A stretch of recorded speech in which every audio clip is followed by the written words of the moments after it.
So hi, welcome to the Good Noise Podcast. I'm Shane, I'm Glory. and we're here with, This is Justin Weir from Celebration Guns. and we're going to ask them some questions today about their new EP, The Visiting Years. I'm going to start, so congrats on that. How do you feel about the response to it so far? I'm pretty excited. It's probably some of the most personal stuff lyrically I've put out. So it's been interesting to have that kind of connection happening here that hasn't happened before. But overall, feeling pretty good. It was Happy. pretty Very good. happy to hear that. It was very good. I enjoyed it. Me too. Thank you. So, is there any meaning behind the EP name or cover art? So the EP named The Visiting Years, it is a title track. So I basically took it from the song, which I'm trying on our next release to give it its own album name, because we've done that so many times, taking a song name and making the album. I thought I want to be a little more original than that. Okay. But There's nothing wrong with that, in my opinion. Yeah, but I feel like it's time. But the song, it's like the song's weird because it started out as being about just how much I moved. I think I moved a total of 21 times since I graduated high school. Wow. Oh, wow. To be fair, I am 39, so some of that's understandable, but a lot of it was like once a year. Yeah. You know, the stuff you do in your 20s, especially, just kind of hop around place to place. So it's kind of just going through that while dealing with life at the same time, managing different things. So that's what The Visiting Years started about, but then the lyrics obviously took a different turn and it kind of turned into something else. But originally that is referring to that, just kind of moving all around and not really feeling at home in one place. And the cover art is actually my house, the house that we practice in and been practicing in since 2013 on and off. We had Casey Marie, who does a lot of like the chill wave artwork and just does a lot of great drawings. And she kind of put her interpretation of that. And we thought we were super clever. Like the cross streets are On Aging Gracelessly, Lane. I'm just adding Lane. I don't know. And The Visiting Years Boulevard. I like that. So basically it's an intersection of two EPs, which is hinting at, this is actually our vinyl artwork, which we haven't officially announced, but we are going to put out this on vinyl on one side with On Aging Graciously, our EP from last year, on the other side. It's just a matter of waiting. I'm not one of the sad saps that's like just now trying to put in a vinyl order. We put this in February. So as far as I know, if they don't keep pushing the date, every day I check, they give me a new estimated ship date. But since early July, it's been supposed to ship. So it's like, at least I know they're working on it or doing something. It's at the factory. So that was kind of the idea. It's actually going to be the vinyl cover, just to indicate, because it always seems awkward to try to say we're doing two EPs. I feel like I have like a written explanation on the back. But it's really not that complicated. So I just put that as the cross streets, and I put 2013 as the address and tried to be adorable that way. So that's the artwork. I like that with all the little Easter eggs. Yeah. So what was your writing process like for this EP? Well, it's usually pretty similar in that I'll come up with kind of a demo idea of songs and then introduce it to the band, and they'll learn parts, elaborate on them. But it's a lot of garage band, sort of like loop writing. So I'll get one good guitar riff, keep it looping, add a bass, add another guitar, try to add as many things as possible until I have to stop myself, and then move on to another part. And by the end of it, I've got like 5 different loops, you know what I mean, that are hopefully at least somewhat in the same key. I don't know music theory or anything, so I just do a lot of it by ear. And then start arrange them in GarageBand so they make sense, and maybe put some either the actual loops from GarageBand that they have, which they've gotten pretty good, like their drummers or whatever, drum loops that you could put on a song. Or I'll try to do this thing back here that I wish I used more in my electronic kit. I'll add that. And I'll show it to the band. And generally, drummers especially are like, well, we're going to do a lot better than you did with whatever you tried to do. Yeah. Guitar and bass will kind of stick to the format for the most part. They'll fix little things that I didn't really catch. But something that changed in 2016, because we started in 2013, is our guitarist started throwing out some of his own riffs. And he does some crazy like tapping stuff, which is only really on one of the songs on this EP, the tools to take from us. So then he'll send me riffs, and then I have something to start my loop with instead of just having to come up with my own thing and build on it. So that's sort of been coming into our songwriting process a lot, like utilizing those riffs. But we don't typically write just like on the spot with everybody coming up with things together. It's usually starts with some kind of foundation and builds from there. Interesting. Okay. All right. So what song off this EP took the longest to write, and which one is your personal favorite? Well, the what to write? I'm sorry. The longest to write. Longest to write. Um, I would say probably obnoxious, loud, and undoubtedly fulfilled. It's like I really had to think about it. I think with that one, it took the longest because I had the music, but I really wanted to be personal with the lyrics. And a lot of times I'll start off. I've heard a lot of other people do this too, but I'll just kind of say some gibberish, but in the melody, just to have something there to remind myself to write over that, which is pretty restricting and doesn't always work out great. Because then after I've heard it a few times, I really want to match the exact enunciation and syllables. Yeah. So sometimes I'll find myself forcing words in there that kind of sound similar. I'm like, stop it, don't do that. But with that one, I decided to pull out some old pictures from high school, because I went to high school when there wasn't camera phones, and people never called them camera phones past the last 10 years, but that's what I called them. But there was no options except I remember one day when I was a sophomore, I took this digital, not a digital, like a throwaway camera. I took it to school and just took pictures of my friends just being awkward, baggy pants, little punk kids. Yeah. And so I pulled it out and started looking at it, and then I just wrote a song based around that. So that one got delayed a bit because of the lyrics, but I'd say that one took the longest. The Tools That Take From Us is probably the most complicated song, and that's the one that uses all of Chris's crazy tapping songs, because we have a tendency, like in that song, to just go, instead of going A, B as far as parts in a song, it's like A, B, C, D, A, G, A, you know what I mean? It just keeps like going and going to new parts. So we didn't do that as much on this EP, but in a way, that's probably our most complicated one to put together, just because we just kind of tried to fit in every cool riff that Chris sent and make it work into the song instead of throwing anything out. And that makes the songs a little more complicated and all over the place, but still fun, hopefully. So true. Yeah. And which one was your favorite? Which song? Yeah. I guess The Visiting Years. Just because it's such a personal one, and I feel like it comes across well, and it probably has the most meaning to me. The obnoxious, loud, and undoubtedly fulfilled one is kind of the most, in more of like a fun, happy way, like just because when I posted that, some of our biggest response was actually just old high school friends that I'm not friends with anyone on Facebook really, so everyone getting tagged and be like, hey, you're in this video, and then everyone talking and getting excited about it and saying like that, that kind of represented how I felt in high school, and finding this group that we had kind of was a big deal. But Visiting Years is just more about, it's kind of like encompasses a lot of just my life in the last 15 years with like, health issues and just self-destructive behavior, depression. I mean, it's just all kind of in there, along with just moving around all over the place while you're dealing with it, never really settling down. So I'd say Visiting Years, the title track. All right. Okay. So where was your headspace while you were writing this EP? Well, it's interesting. So I guess it's important to kind of mention that what happened is we released an album in 2018 called Probably Worth It, and then immediately, like a week or two later, started recording this. Like that was the plan. We didn't want to stop moving after we released the album. So we got these 10 songs down between the two EPs, and our drummer quit like a week or two later. So the guy who drummed on that isn't in the band anymore. We actually got back our original drummer that was in the band 2013 and 2016.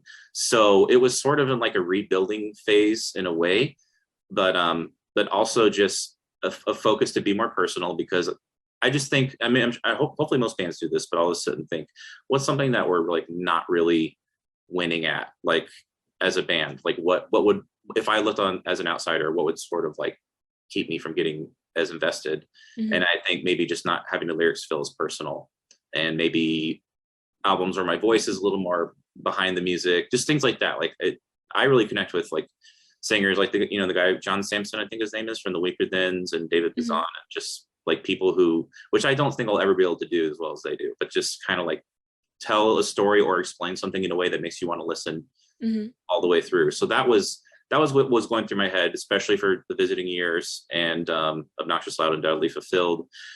There's a song called Something About Hindsight in 2020 on the EP that we've never played live ever. We wrote it with the other drummer, and then we're like, let's just record it. We didn't have any shows before that we wanted to play it at.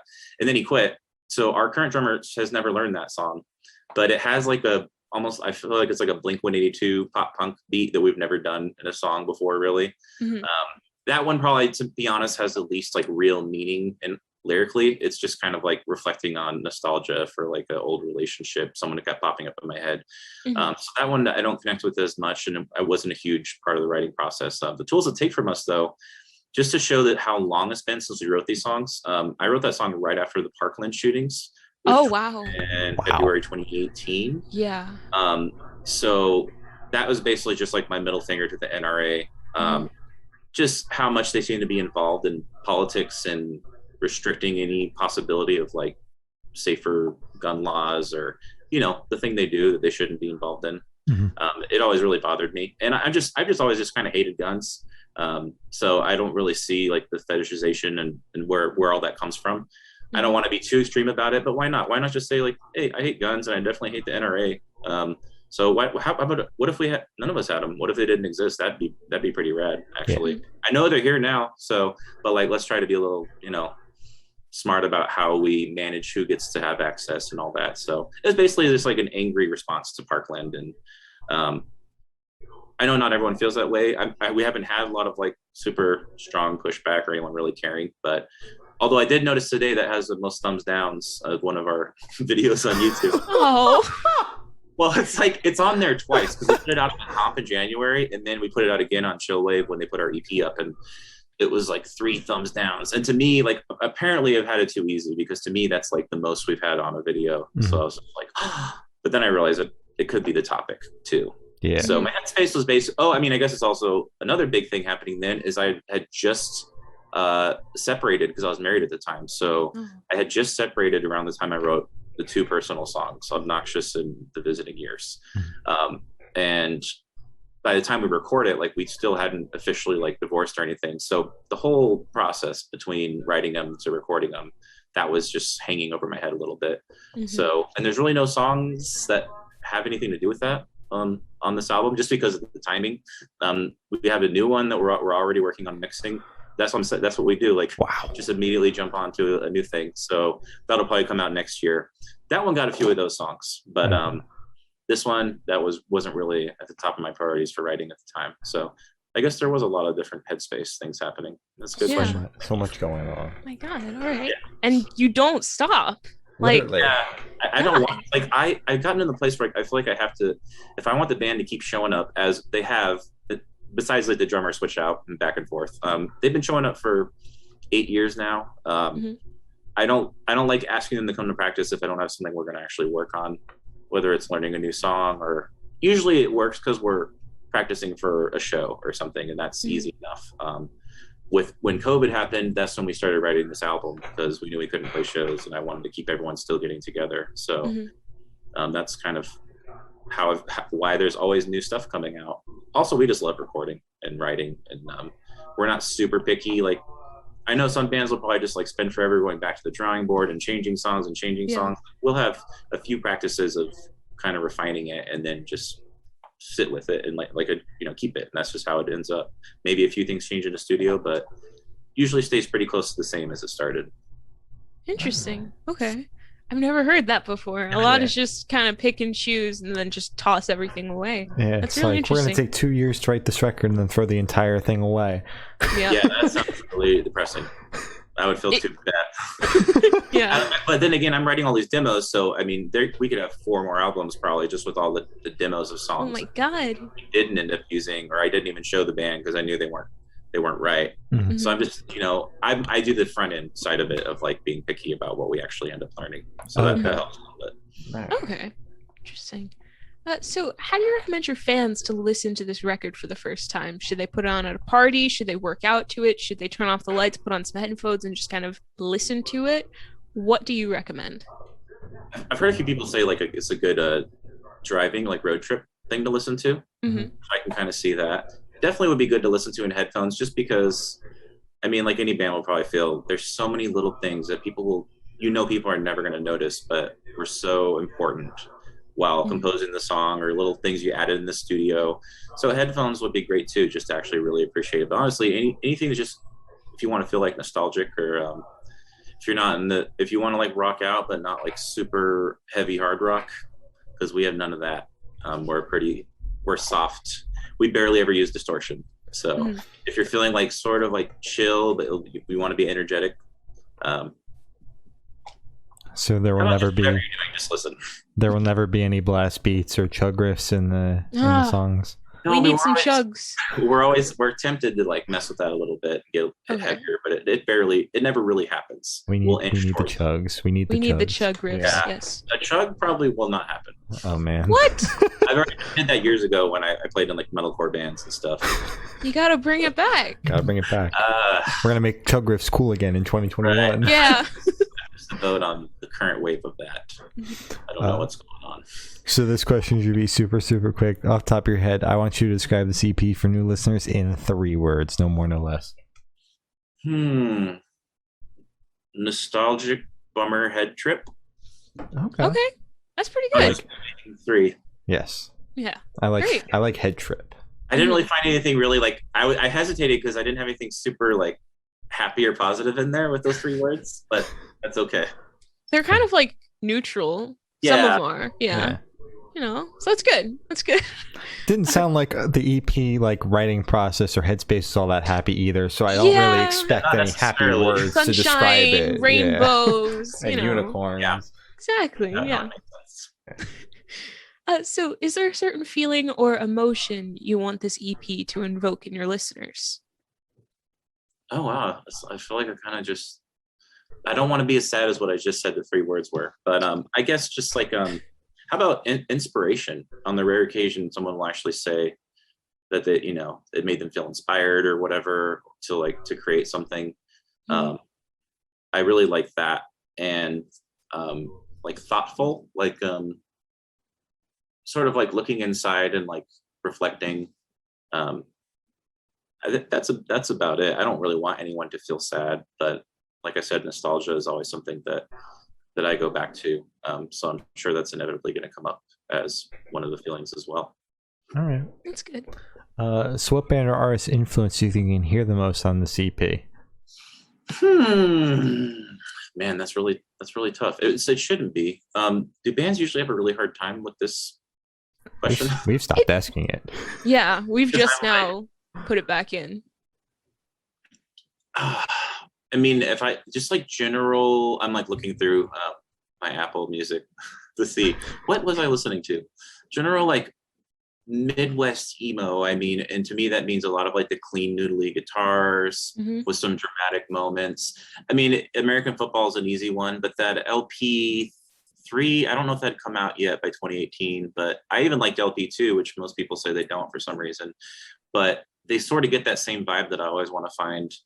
So I would go back to that. I'm just like in the A's now. Like, what's the next A band? Appleseed Cats has always been our biggest influence since we started. Arrows in Her, that was the A name I wanted to find. Yeah, I like them a lot too. So I'll just stick to the A's for that one. Okay. By any chance, was Oolong an influence? Do you know Oolong? I do, because Chillwave had put out their vinyl. I don't really think so, because I think they have a lot more like raw energy than what we would do. Like just in the riffs for me. Yeah, I heard them later. Exactly, I heard them later after we'd written all this, and I was just like, man, if I was 15 years younger, it would definitely be more like this. And even this new album we're working on mixing, I have a little more like yelling, shouting things thrown in there. Okay. Because that's something that's natural to me that I did back when I played in punk bands and whatever back in the day that I kind of want to bring back. So in a way, it's like bands like Oolong are inspiring future stuff we're putting out. Okay. Interesting. All right. Looking forward to that. So what was your favorite memory that you made while creating this record? Well, let's see. It's like favorite's an interesting word, because there was more like sort of issues with getting this album done than like happy memories. So we started in 2018, and like the guy we worked with teaches at a recording school here in Arizona. We had that connection from our old drummer, but he could only meet like once a week to work on stuff. So our album that came out in 2018, it took like 2 years for that to get put out. These songs we finished in 2018, like to us, they're coming out when they're 3 years old for visiting year. So that feels kind of strange. I think what was probably the most fun that we had was when our drummer, who wasn't in the band when we wrote this, he was back with us again, and we let him come in the studio and like add stuff because he wasn't really part of this EP since he didn't play the drums, but we let him add some percussion and do gang vocals. And I think it was just fun having the four of us together again, like throwing some stuff onto this song that we recorded in a completely different situation with somebody else. Yeah. I like that. That's awesome. I like that a lot. So picture this, you're on tour, you're at a gas station for a rest stop. What is your snack of choice? Snack of choice. I gotta get some nuts, you know. Mm-hmm. Like I want to feel like I'm sort of being healthy enough instead of getting like chips. So also because obviously like in the video, if you've seen for the visiting years, I'm diabetic. So like when I eat something with carbs, I'm supposed to take insulin for all of it, which also makes drinking beer not fun because you're supposed to like literally take insulin per beer, you know, or like plan in it. So I just stick to whiskey diet, or, you know, it's actually kind of nice that they have like the Trulies or whatever the new like low White Claw, like that kind of stuff, you know. But yeah, I'd probably get some like sunflower seeds, unshelled. I'm not one of the people who want to chew on shells for hours. What? Not really. Fun. And if they had unsalted, I would like that even better because then What? Yeah, I don't know why. I just like unsalted cashews. I really like those. Okay, yeah. I can respect that, but sunflower seeds taste like shit if they aren't salted. In my very honest opinion. You know what? I think I was thinking of cashews when I said that because I don't really want to eat unsalted sunflower seeds. Yeah. How about lightly salted?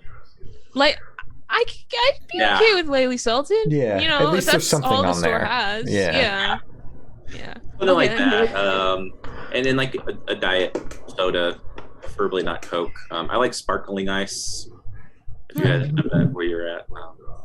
Exciting stuff. Yeah, there's probably people who have way cooler answers in my band besides me. But I've eaten a lot of garbage in my day, so I understand there's some fun options out there that I could be choosing. Fair enough. Hey, sunflower seeds rock, so yeah, it's all good. So do cashews. Those things fucking smack. Exactly, I love cashews. Yeah. They do smack. So where do you see the band in the next 5 years? That's definitely a different question for a band that's been together for 8 years, huh? Yeah. I want us to at least make it 10 years. That's so good. that'd be 2023, which I think we can do. It's interesting. We've sort of discovered, especially after our drummer came back, we had like our little bad blood and argued, and then he came back. We're over all that stuff because he's younger than us. So now that we're all just happy and together, it's like we've all literally said to each other, I don't really know why we would not play music anymore because we like it. You know, it's not like our whole life. It's definitely like a hobby, a full-time hobby, if anything. You know, we put some time into it.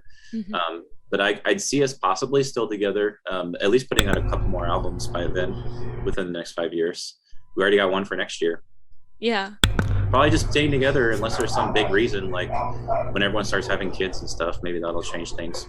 But one of our guys already had a few kids, and that didn't affect anything. So yeah, exactly. We'll really be the dad band that we were meant to be. Yeah, the kids will just put a wrench in it. That's all. Or the kids can just join in on the gang vocals. That's true. I'm totally down for that. The more the better. That'd be really cool. It's a family project now. Exactly. Yeah. So for the last couple of questions, direction shift away from music and go straight to death row. Boom. So if you're on death row, what would your last meal be with a drink? Unsalted sunflower seeds. I'm just kidding. I'm going to kick you out of the room. What a weird. Oh man, it's like right now, the meal I'm obsessed with is this place called Salsitas. In Arizona, we have so many Mexican food choices. It's not even funny. So I get to kind of like narrow down the ones I like the best. They have this. It's a Hawaiian Torta, which is like a sandwich, a Mexican sandwich, and it has like ham and beef and cheese and avocados and jalapenos and pineapple. It's so good, and it's Sonora and hot dog. Those are the two things I get from there that I always love. So I'd probably ask for that, at least right now, and to drink a Sprite, because I don't really get to drink like sugar soda ever. Occasionally, but and again, I'd have to like adjust for that. So I usually drink diet stuff. So like something about the simplicity of just a Sprite, if I have one every once in a while, I really appreciate that. So that'd probably be it. That's good. It's a very good last meal. I agree. So if you could live in one fictional world for a week, where would you live?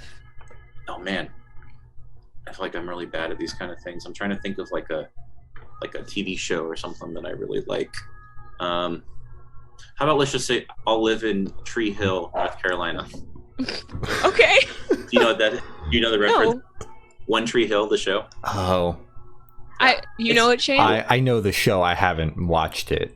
I don't know. I just watched it a lot of times, and then I just started. Of course, every single show that's come off the air is now having podcasts about it, and it's just getting overwhelming. I did The Office one for a bit and I had to drop off. They weren't that interesting to listen to. Yeah, because it's just like Pam and Angela, right? Yeah, they're very like moms who like to drink wine type of vibes. But the Scrubs one, I'd highly recommend Fake Doctors, Real Friends, because it's Zach Braff and Donald Faison, and they're both like really funny and fun to listen to.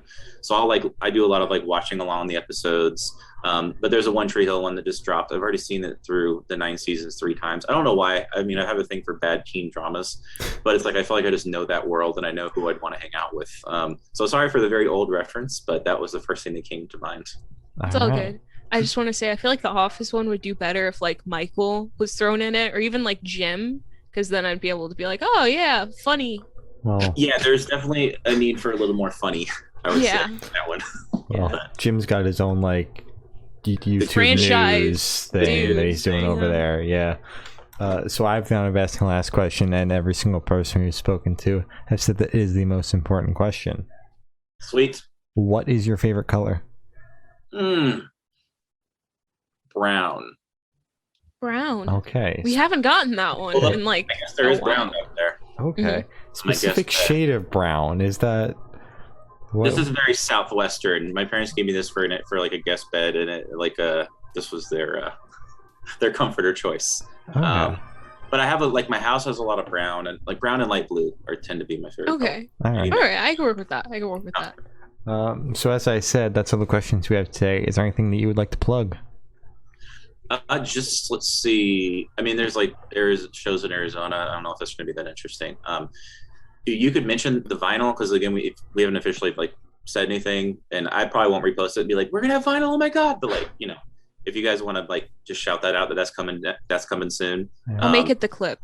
Right, because we've been kind of scared to announce it and then have it get delayed for months again. I can't imagine that happen. I'm gonna not even put that on me. That's not gonna happen. And just that we will be releasing another video for one of the songs on the album around that time, and that we are working on a new album that's coming out next year. Hell yeah. And please give us money to put it out on vinyl, and we'll wait another year for it after that. Delays will only be longer by then. Hurrah! Yeah. Well, thank you. That's about it for us right now. Just check out the videos. We did 2 videos for the EP, and I think that if you listen to you see those videos, you'll get a better idea of what the songs are about and connect with them a little more too. All right. Well, thank you for now. This has been Justin from Celebration Guns, and we have been the Good Noise Podcast.